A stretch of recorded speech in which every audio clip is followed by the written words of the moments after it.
Hello and welcome along to Sin Bin, the show where we discuss the major disciplinary talking points in the world of rugby league. My name's Rod Studd and I'm pleased to say we're in great company this week because not only do we have regular Sin Bin star, the chair of the match review panel, Paul Cullen, with us, but also this week we welcome making his Sin Bin debut, His Honour Judge Roger Thomas QC, one of the chairs of the Rugby League's Operational Rules Tribunal. Roger, welcome along and thanks for joining us today. Thank you. Okay, it's been a busy week with the match review panel. We'll come to that in a minute, Paul. But first, I just want to chat to Roger about how your role works at the Operational Rules Tribunal. How do you sit in the panel and how does that work? How does it fit into the process? Well, the panel always sits on a Tuesday night in an ordinary week. I sat on Wednesday last week, it being bank holiday, but Tuesday night.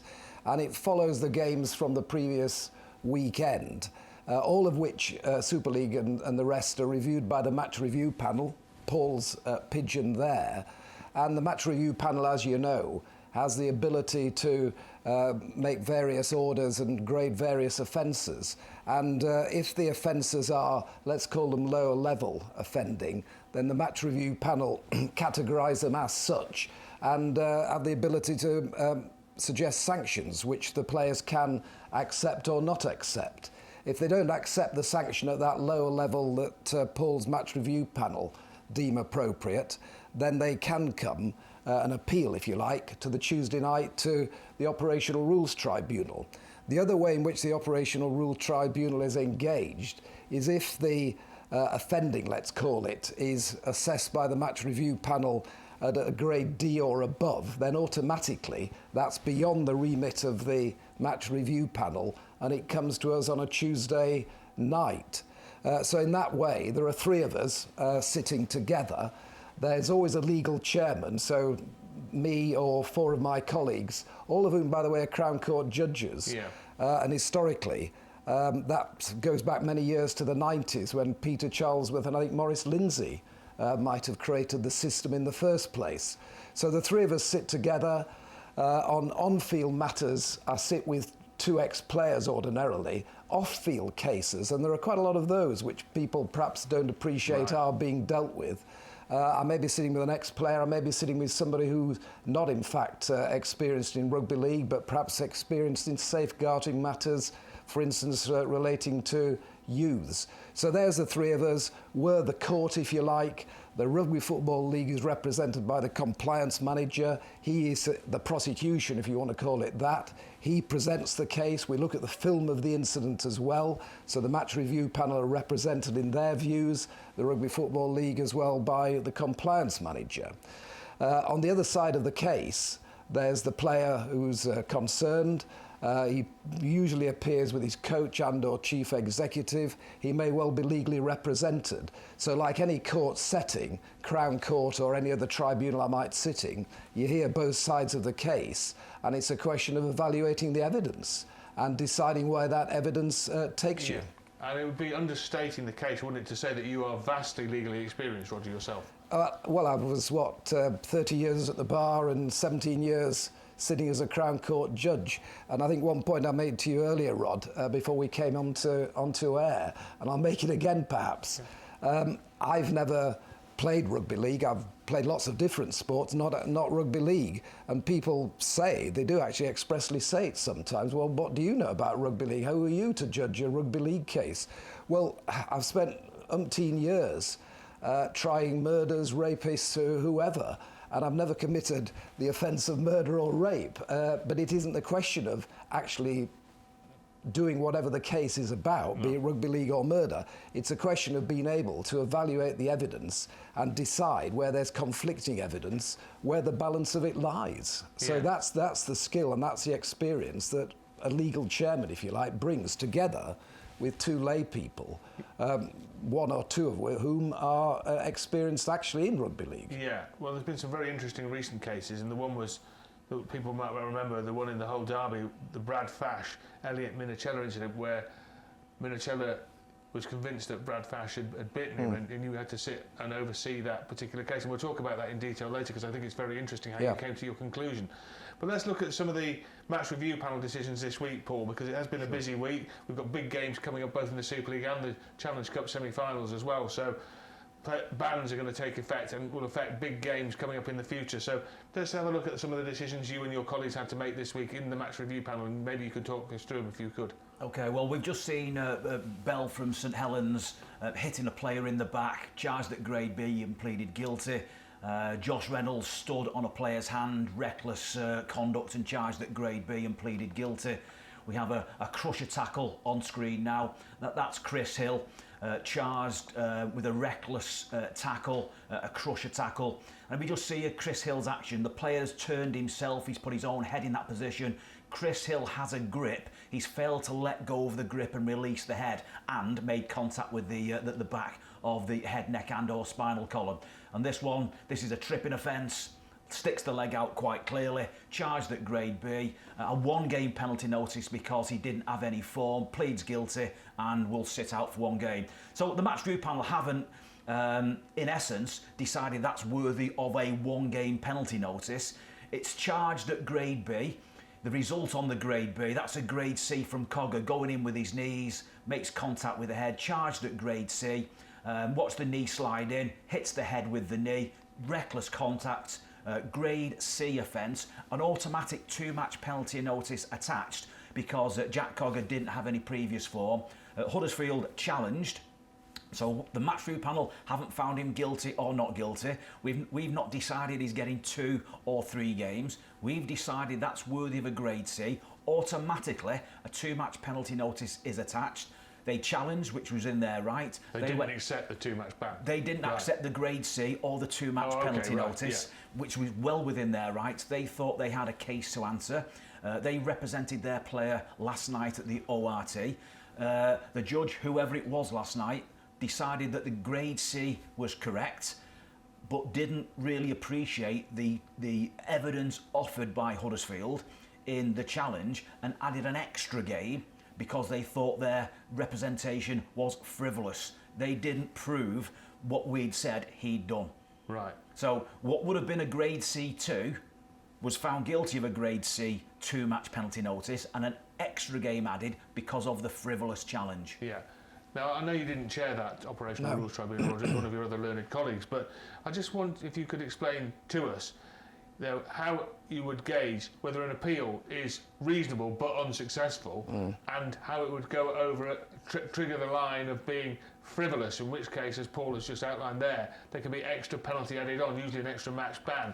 How would you assess whether I'm appealing and, well, it's a reasonable appeal, but I'm sorry, I just don't agree with you, and I'm going to stick with the original verdict, or, no, come on now, you're wasting everybody's time, it's frivolous, I'm adding more punishment on. How do you assess that? Well, you've pretty much summed up the correct approach. I mean, frivolous is not a word, is it, in everybody's everyday language, perhaps, but it means pretty much what you've said, that if you come on an appeal, and I've got to say, the appeals I hear are reasonable in the vast majority of cases. It's fairly rare for clubs these days, I think, to come with no sensible basis at all, which is really what frivolous means. Because apart from anything else, if they do, they run the risk of the penalty being even the greater, as it was seemingly last night, 2 games extended to 3. But they also have to deposit a bond of £500 when they make an appeal. The point about that being that they should understand that they should only be appealing on a sensible and realistic basis. And For example, if they've got evidence that maybe Paul didn't have, another camera angle perhaps. Well, this is the point. The match review panel, as opposed to the tribunal I sit in, act entirely off their own bat, whereas when I'm involved, I'm hearing representations from, if you like, the other side of the case. And very often there are proper and reasonable representations that are made to us, and we may well, in fact, and very often do, take a different and lesser view than the match review panel had. But if you come to the tribunal with no basis at all worth speaking about, these are all the sort of expressions that you might translate frivolous into, then the penalty can be the greater, as it was last night with the extension of the ban, and also the £500 that they have to deposit against the appeal will be lost. And that should be an incentive for clubs not to come unless they've got a sensible basis to come on. OK, thanks for the explanation. Paul, one other point on that I just wanted to ask you about. I mentioned just at the top of that section of incidents that you talked through, that there are a lot of big games coming up, notably Betfred Challenge Cup semi-finals. Now, clubs don't want their best players banned for big matches. Is there any kind of, when you're sitting making judgment on incidents, well, we need to be careful here because these are big matches coming up, or is it, I don't care who they're playing, they can be playing Wigan, St Helens or a cup final, the verdict has to be the same because we need consistency? How does it work? It's utterly irrelevant who the player is, who he plays for, who they play for, or what game's coming up. We take an unemotional, distance dispatch view of any single incident. We're only looking at that incident. We don't really care what's happened before it or what may happen after it. It's utterly irrelevant. We're based on the ACE approach. The incident, how the approach, how the players come together, the contact itself, and what the ending is of that contact. And it's literally crystal clear. It beggars belief that at semi-final times of the Challenge Cup, the playoffs, the week before the grand final, players still commit offences and end up missing major finals. Rod, I understand that. Didn't you do that once? I got an 8-match ban the week before the Challenge Cup semi-final in 1990. It haunts me to this very day. So I understand how difficult it is for players when there's big games coming up. You were to blame for Warrington's defeat, were you? Well, some people say yes. Well, I'd like to think I could have made a difference against that Wigan side, but I think I'm overcooking myself there. But it's one of them, I've been there, I've done it. I understand the emotion and the seriousness of, if we put a grade A on a player, Rod, and we can't not know what we know. So if there's, for example, hypothetically, the week before the Challenge Cup final, and we charge a player at grade A, and we know him to be a frequent flyer, and he's probably going to get on an A, a none or a 1. If he's found guilty or he pleads guilty, that 1 may miss him a final. We can't not know that because we know it. We can try and airbrush it and pretend, but that's dishonest and disingenuous. So we fully understand the severity and magnitude of a grade A, a minor offence. It's careless, but it has a huge outcome, a huge repercussion for the player and for the club. I understand that. Okay, well, if I could chip in on that, Rob. Last year, just running up to the Challenge Cup final, you sent... no, you didn't send. I think he came on appeal. But you charged him, one of the St Helens players, with 2 separate offences from the same... It was. And in fact, we found one of them not proven. It was a late tackle. The other one, though, was knocking down the kicker. And I'm afraid that was one we did find proved, and necessarily it meant therefore he missed the Challenge Cup final. We knew that. We were conscious of that and sympathetic to him in a sense, but not deflected from what you have to do. I understand. Yes. Okay, that's great. Thanks both for explaining that. Now, I want to move on now to crusher tackles, which has been in the news in Rugby League recently. Really came to the fore, didn't it, with the Sam Powell incident in the big derby, Saints against Wigan. Yes. So, Paul, there's been a number of crusher tackles with different match review panel verdicts, and we're going to see them now. And we're going to see the one that I was just talking about. Well, but this is a very, very high level offence. We've charged that at grade A because we think this is an intentional act. And when I say intent, we have to be very, very careful because we're not in a position to say we think Sam Powell intended to injure John Bennison, but we are saying that there's probably nothing else that's going to happen under those circumstances with the intent to use that technique and lift the player and slam him downwards, that the outcome is going to be a very serious injury or the potential for a very serious injury. So the only person that really knows what the intent was Sam Powell himself. But this was an incident, wasn't it, Paul, that Sam Powell and Wigan, his coach, Matty Peat, etc. and so forth, admitted he got it wrong, he knew he'd got it wrong, and they were accepting of the punishment. Absolutely, real honesty across the board. They were then, grade A, they're going automatically up on Tuesday. We've not found Sam Powell guilty, we've simply charged him at grade A. To get to a grade F, the highest level, and there's a question, why is that not a grade F? Fortunately for John Bennison, he wasn't seriously injured, he wasn't injured by sheer good luck, some may say, but you can't charge him with something that he's not done. We have charged him with intentionally using an outlawed technique, which is hooking a player, lifting him up and slamming him down. There's a very, very thin argument, a very, very weak argument, that he could have just been trying to feed him through and he got it wrong.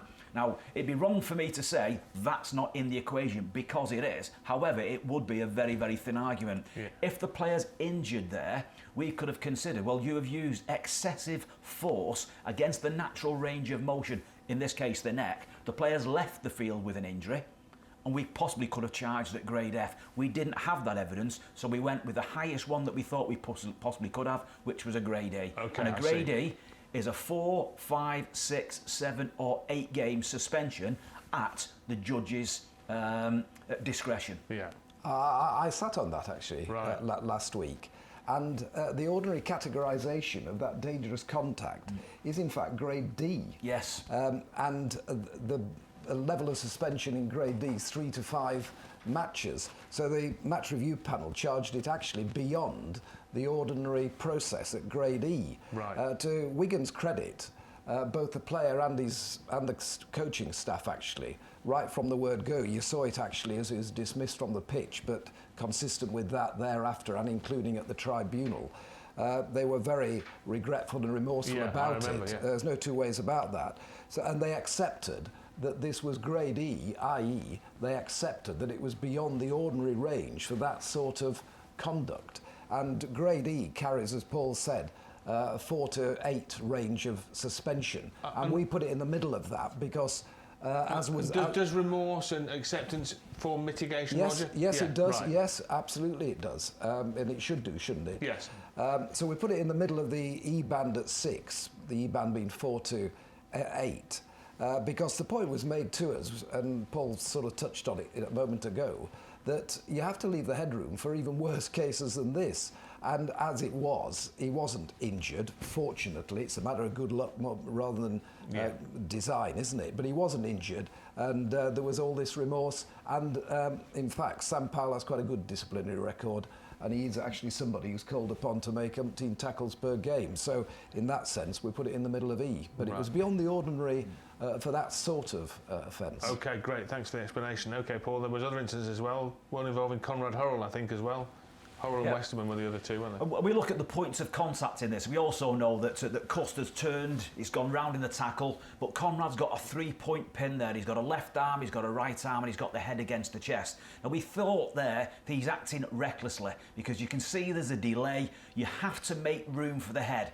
He's weight bearing, so it's not the worst end of recklessness, because at that point, if Conrad Hall would have turned the player, he'd go up a mark. If he's put the head in the position, that would go against him. If his feet have left the floor, that would go against him. If the player is seriously injured, that would go against him. Well, they're clearly not, and he didn't do that. What he's culpable for was an underhook with the left arm, an overhook with the right arm. He's in tight close with the head. Now, there's nothing wrong with that if you've got the player in the air. However, when that tackle goes down, and Conrad Hall didn't take the tackle down, there was James Roby making a legitimate tackle around the legs, and the tackle's going down, you at some point have to release the head, because it's the only reason it's trapped against your body is because you've got some form of grip or lock. Right. Under, over, under, headlock. However, you've got some form of control. When the tackle's going down, release a left arm, release a right arm, push him away, create some space. He failed to do that. So we thought that was reckless, the low end, and charged at grade B. Unfortunately for Conrad Hall, he's got a previous number of incidents, all low end, cautions and grade A's on his form last year and this year. So he got a 2-match penalty notice automatically attached. St Helens, possibly with an eye on the Challenge Cup semi-finals in a couple of weeks' time, or they generally think the B was right, that's their decision, decided not to challenge, they've accepted guilt and accepted a 2-match penalty notice. Okay, now what about the Joe Westerman incident, Paul, as well? Well, Joe Westerman, there's the contact, and you can quite clearly see the player has already put himself in that position. There is room, we just didn't think he'd made sufficient room there was a gap, but not a sufficient gap. And the tackle has gone down. Joe Westerman, again, didn't turn the player, didn't put the head there. Yeah. He's grabbing the arms, which is the right to do so because it's a live tackle at some point. You can't just simply let go of everything. But as it's gone to ground, he didn't take the tackle to ground. He's moved back, he just hasn't moved back sufficiently. Now, Rod, that is subjective. That's just our opinion that there was a sufficient gap. So what's the difference between Joe Westerman and Conrad Hall? Yeah, well, that's the we question. thought there was more time in the Conrad Hall contact for Conrad to release one of the 3 points. Right. That tackle was in the air longer and it took longer to go down. But none of them have thrown the feet off. So they are in control. They're not full weight bearing on the head, neck or spinal column. Fortunately for both players received treatment, attention and played on. So that's not added into the charge. Okay, right, good. Thanks for explaining the difference between the three that we saw there, Sam Powell, Conrad Hall and Joe Westerman. Let's move on to the incident we were just briefly alluded to earlier on the programme, Roger, about the Brad Fash incident in the whole derby. When, well, we can see it here on the footage. This is what happened. And Minocella comes out of that tackle and then makes the point to referee James Child, doesn't he, that he believes he's been bitten. Now, this, just briefly, Paul, this would be something that you refer up straight away, isn't it, because the allegation is so serious. It's not a low-end incident, is it? No, if we decide there's sufficient evidence from what we've seen and we think there's clearly a serious allegation of being bitten. There's the hand, the head goes towards the hand, there is a little bit of movement of the hand, and there's a clear charge from the player himself, instantly, live on camera, to the referee and touch judge. He's made a complaint, and we thought there was enough in that warranted a charge. Whether it's a nip, a small bite, or you've actually sunk your teeth in and we've got clear evidence, if we think there's a bite or enough evidence of a bite, we've got two options, grade E or grade F. There is no A, B, C, D element to a bite because a bite is not part of a tackle that can go wrong. No. Sam Powell was involved in a tackle which went seriously wrong. Yes. A biting isn't a part of any form of tackle technique. So with this, we've then gone on grade E, not grade F. So for us to get to a grade F, what we'd probably need is the finger in a mouth, see someone's jaw clench on and blood come out the finger, where you go, right, absolutely clear evidence. And we've seen that previously. You have bitten that player. The question is, has the player put his finger in your mouth to pull your mouth, or have you just gone, found a hand and bitten it, or found a part of a body? It does happen very occasionally. I know, So we were really comfortable that we had a duty to say, well, we can't see the bite, we can't see the teeth on the finger because the angle just isn't given to us. The player complained to the referee and the referee wrote in his report, I can't see a bite mark on the hand, player possibly wearing a gum shield. We didn't have that evidence at the time. We went, well, we are not sufficiently qualified to decide who's telling lies or who's not telling lies, or does the evidence stack up either way. What we'll do is we'll pass it over to the expert. And the expert, you actually did check that one, Roger, didn't you? I sat on that last week. Right, I did. How on earth do you sort of sort all that, all the evidence? I mean, because I'm presuming there wasn't any physical evidence, as Paul just alluded to there. Elliot Minicella's finger was not showing signs of having bite marks from Brad Fash's teeth. So how on earth do you sort out whether you find someone guilty or not guilty here? How on earth do you come to a conclusion? Well, I suppose this comes down to what colloquially often people call a word-on-word case, because Paul's right. When you look at the video, you see his hand in the area of Fash's mouth as the tackle is being made. You don't actually see the finger in the mouth. Right. So nothing on the video to support biting. Similarly, although he showed his hand to the referee and the touch judge, there was no mark there either.